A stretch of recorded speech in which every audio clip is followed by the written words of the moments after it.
let me put things into perspective for the education, because we always talk about this like black women have more degrees and they're outpacing black men in regards to education. Post-Secondary Policy Institute. This is for men of color. The rate for Asian men who have bachelor's degrees or higher at age 25 would be 52.9%. For black men, it is 22%. If you see 10 black men, 2 of them have a bachelor's degree or higher.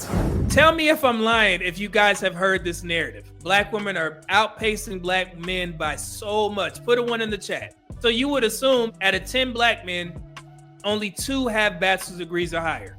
So you would assume that black women would be at least 7, 8. By the way, the black community talks about this. Let me educate you.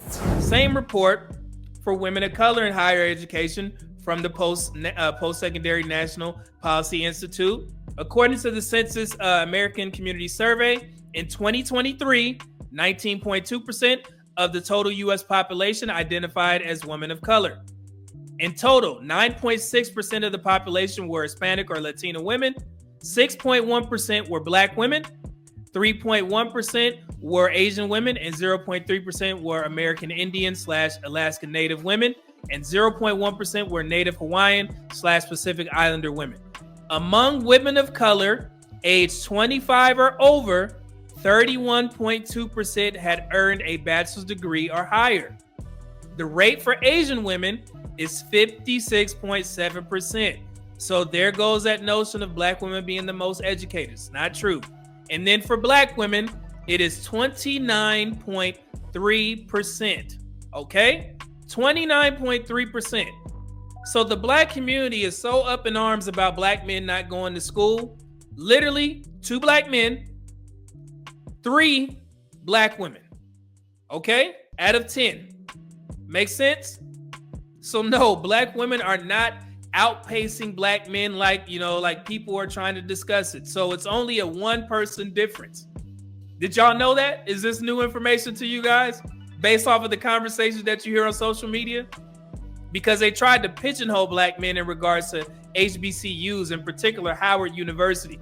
And they tried to make it seem like all these black men just not going to college. Guess what?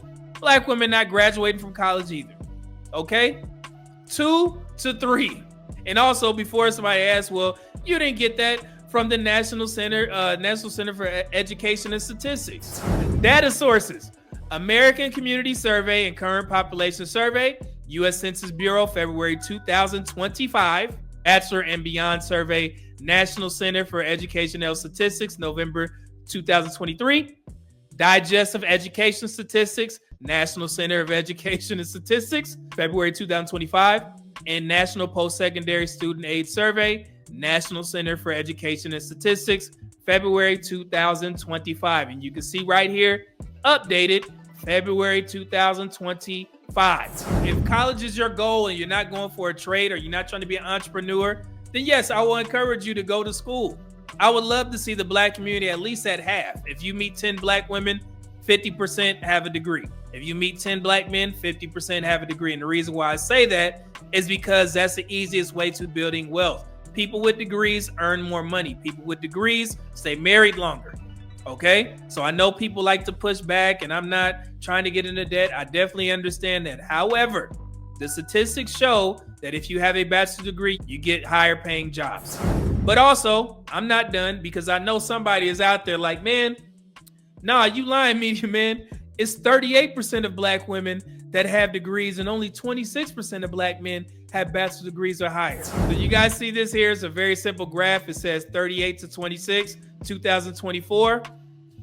If you read the fine print on this Pew Research article, guys, so you won't be going out there, the percentage is from ages 25 to 34. It says right at the top, gender gap in college completion varies by race and ethnicity in the U.S. Percentage of 25 to 34-year-olds with a bachelor's degree. There you have it, guys. So they're only taking this information from the ages 25 to 34.